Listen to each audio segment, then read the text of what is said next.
Anda kembali bersama kami di iNews Pagi pemirsa. Pengadilan Negeri Denpasar Bali kembali menggelar sidang pelanggaran Undang-Undang ITE dengan terdakwa Gede Ariastina alias Jering.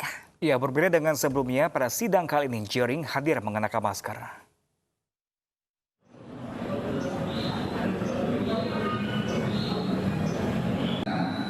Drummer band Superman is Dead, Gede Ariastina alias Jering menghadiri sidang lanjutan perkara pelanggaran Undang-Undang ITE sebagai terdakwa di Pengadilan Negeri Denpasar, Bali. Dalam persidangan sebelumnya, Jering tidak mengenakan masker, namun kali ini tampak mematuhi protokol kesehatan COVID-19 dengan mengenakan masker. Jering akan menjalani persidangan lanjutan pada Selasa pekan depan dengan agenda mendengarkan keterangan saksi dari terdakwa. Tetapi yang berkaitan khusus misalnya pegawai yang ada di situ. Pemirsa, kendati kerap dirazia, namun masih ada saja warga yang nekat tak menggunakan masker saat di luar rumah. Di Johar Baru, Jakarta Pusat, sejumlah pengendara terjaring operasi justisi tertib masker yang digelar oleh petugas Satpol PP.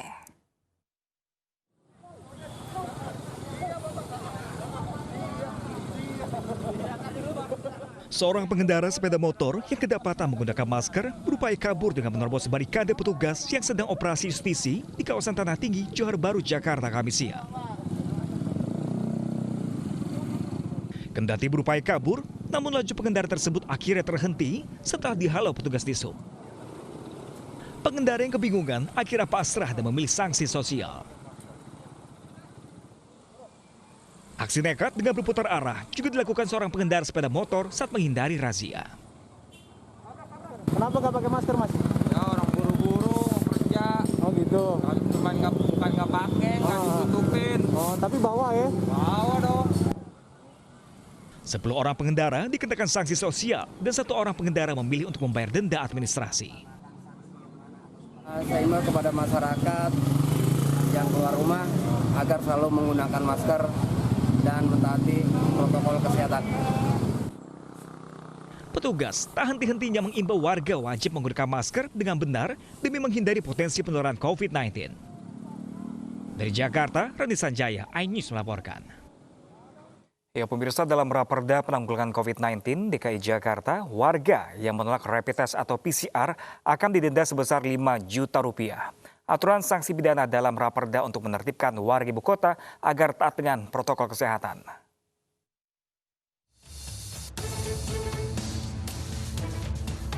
Raperda penanggulangan COVID-19 rampung dibahas oleh Badan Pembentukan Peraturan Daerah dan Pemprov DKI Jakarta. Terdapat sejumlah pasal yang mengatur sanksi pidana bagi pelanggar PSBB ibu kota yang terdapat dalam 39 pasal dalam raperda ini.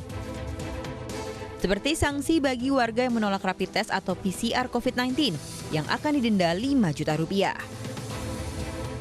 Selain itu, warga yang mengambil paksa jenazah probable atau terkonfirmasi COVID-19 akan disanksi denda 5 hingga 7,5 juta rupiah. Dalam Perda batasan hukuman kurungan 6 bulan dan denda 50 juta rupiah. Dengan adanya sanksi pidana dapat menekan angka pelanggaran terhadap protokol kesehatan dan dapat menekan penyebaran COVID-19. Namun, sanksi dalam raperda ini menuai pro kontra masyarakat ibu kota. Maka dari itu ya, kalau misalnya orang itu nggak mau dites, ya seharusnya ya harus didenda. Soalnya kan merugikan orang lain juga kan. Setuju sih, sebenarnya kan kalau kita pengen ya semuanya tuh kayak berjalan sesuai standar gitu kan, kesehatan gitu kan, karena yang lebih mengerti kayak gitu tenaga medis gitu loh. Ya kita tinggal ngikutin aja. Enggak setuju. Kenapa, Pak? Nah, itu terlalu mahal, cuma masyarakat lagi kesusahan begini kan disuruh begitu, denda begitu kan. Kalau masyarakat yang mengambil paksa jenazah pasien COVID-nya kan didenda, setuju apa tidak? Kalau itu setuju kalau dia denda, karena kan kalau diambil paksa nanti kan bisa nular ke yang lain, ke saudara, ke tetangga kan gitu.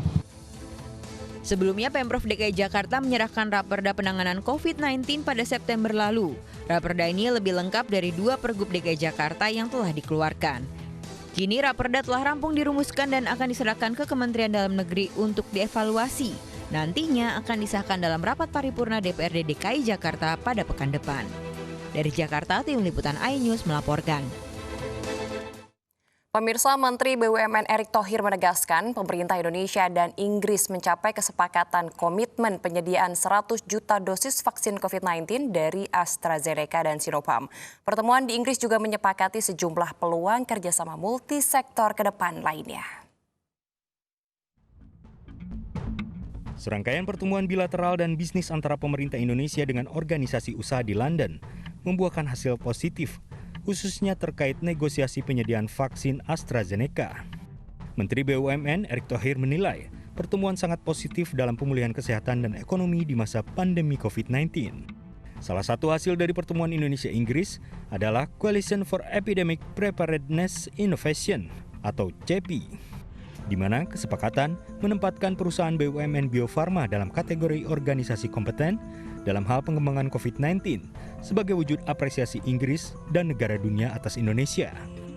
Kenapa? Di sini terjawab bahwa kita mempunyai perusahaan yang kualitas dunia, yaitu Bio Farma. Kita mempunyai medical research yang juga dipercayakan. Kualitas dan kapabilitas daripada produksi kita pun dari hasil riset yang tadi sudah disampaikan Ibu Menlu, dari CEPI ataupun kerjasama ke depan untuk masa depan apakah dengan ICL ataupun AstraZeneca adalah sesuatu yang kita juga harapkan terjadi untuk Indonesia. Pemerintah juga berencana mendatangkan ahli dari Eropa untuk meningkatkan kapasitas produksi vaksin COVID-19. Bio Farma yang saat ini mencapai 100 juta dosis menjadi 250 juta dosis per tahun. Dari Jakarta, Tim Liputan iNews melaporkan. Bio Farma memastikan harga vaksin corona berkisar Rp200.000. Harga tersebut dinilai tidak akan memberatkan masyarakat.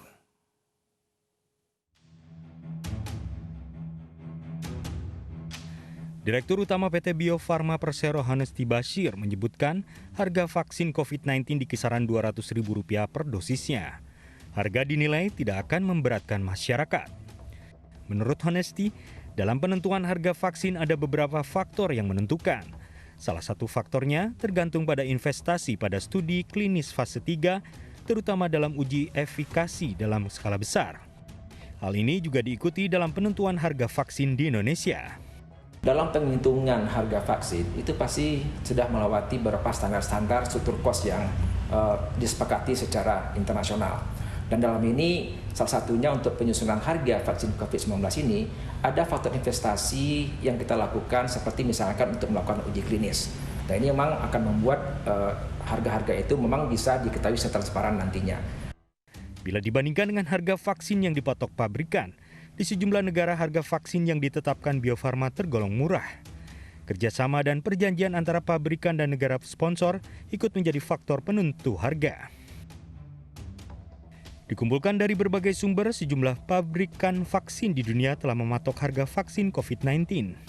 Pabrikan asal Amerika Serikat Moderna Incorporation mematok harga Rp360.000 hingga Rp430.000 per dosis. Harga vaksin produksi Moderna lebih murah ketimbang harga yang dipatok pesaingnya, Pfizer, yang menjual vaksin seharga Rp564.000 per dosis. Sementara pabrikan asal Inggris, AstraZeneca, memberikan harga khusus bagi pemerintah Amerika Serikat Rp57.000. Hal ini sebagai imbal balik dukungan dana dari pemerintah Amerika Serikat atas pengembangan vaksin AstraZeneca. Pabrikan asal Cina, Sinovac, mematok harga sekitar Rp148.000 hingga Rp296.000 per dosis. Harga jauh lebih murah ketimbang yang dipatok pesaingnya Sinopharm yang membandrol vaksin seharga Rp1 juta per dosis. Terlepas dari kisaran harga vaksin yang dipatok pabrikan, sudah menjadi kewajiban pemerintah untuk menyediakan layanan kesehatan yang terjangkau oleh masyarakat. Hal ini termaktub dalam pasal 28H ayat 1 dan pasal 34 ayat 3 Undang-Undang Dasar 1945. Tim Liputan iNews melaporkan. Badan Pengawasan Obat dan Makanan atau BPOM ikut mengawal dan mengawasi proses pengadaan dan distribusi vaksin COVID-19.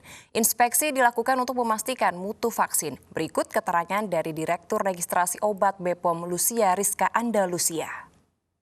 Tanggal 15 Oktober, tim Inspektur CPOB Badan POM berangkat ke Tiongkok untuk melakukan inspeksi CPOB di fasilitas produksi vaksin yang akan dibeli oleh pemerintah Indonesia. Dengan melakukan inspeksi tersebut, Badan POM dapat memastikan mutu vaksin, mulai pengamatan terhadap kepatuhan industri dan memproduksi vaksin sesuai dengan persyaratan CPOB atau GMP. Tim inspektur Badan POM akan melakukan inspeksi ketiga sarana produksi yang ada di Tiongkok, yaitu Sinovac, Sinopharm, dan CanSino. Serangkaian kegiatan inspeksi tersebut ditujukan untuk mempercepat akses vaksin yang aman, berkhasiat, dan bermutu di Indonesia. Pemirsa, Kabupaten Kepulauan Sitaro di Sulawesi Utara meraih penghargaan dari Badan Nasional Penanggulangan Bencana atau BNPB sebagai wilayah yang memiliki zero kasus COVID-19.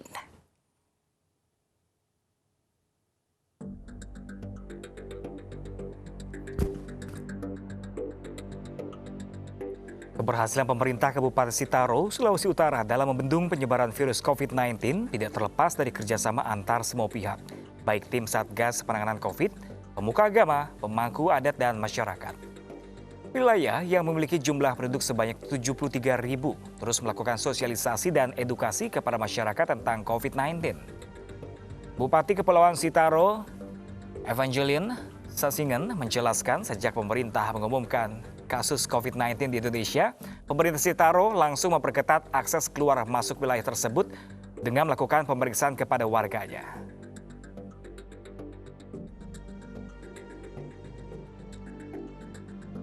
Dalam penanganan COVID, karena kami adalah kepulauan maka banyak pintu masuk. 10 pintu masuk yang sering dilakukan karena kami transportasinya lewat Manado. Ya, jadi di setiap pintu masuk semua ada pemeriksaan yang ketat. Waktu awal itu sampai kami menggunakan untuk pelindung karena belum ada APD. Jadi dari tim kesehatan dan lain sebagainya itu menggunakan jas hujan karena kami belum punya APD. Jadi seluruh pintu-pintu masuk sangat ketat dalam pemeriksaan. Pemirsa, Bawaslu periksa Bupati Bandung Dadang M. Nasser terkait dugaan pelanggaran kampanye. Selengkapnya sesaat lagi tetaplah bersama kami di Ais Pagi.